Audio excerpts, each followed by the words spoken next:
मतदानावेळी शाईऐवजी मार्करद्वारे बोटावर खूण करण्यावर राज ठाकरेंचा तीव्र आक्षेप. शाई सॅनिटायझरने पुसली जात असल्याचा आक्षेप. काँग्रेसच्या सचिन सावंत यांच्याकडूनही डेमो सादर. शाई पुसली जात असल्याच्या आरोपांची मुख्यमंत्र्यांनी उडवली खिल्ली. संबंधित संस्थांवर संशय निर्माण करणं अयोग्य, फडणवीसांचं प्रत्युत्तर. तर आयुक्तांकडून चौकशीचे आदेश. शाई पुसून गैरकृत्य करणाऱ्यास पुन्हा मतदान शक्य नाही.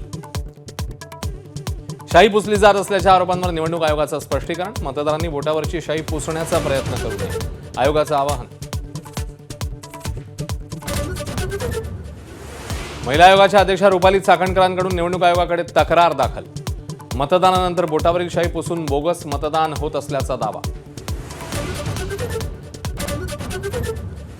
धुळ्यामध्ये प्रभाग क्रमांक 18 मध्ये ईव्हीएमची तोडफोड. भाजप कार्यकर्त्यांनी शिवीगाळ करत तोडफोड केल्याचा शिवसेनेच्या जिल्हाप्रमुखांचा आरोप. नाशिकच्या मालेगावात मतदान केंद्राच्या बाजूच्या घरात सापडली 800हून अधिक मतदान कार्ड्स. मिळालेली कार्ड्स बोगस असल्याचा संशय.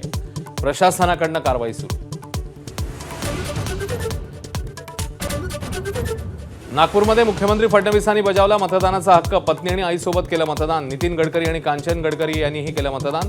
तर ठाण्यात एकनाथ शिंदेंनी बजावला मतदानाचा हक्क.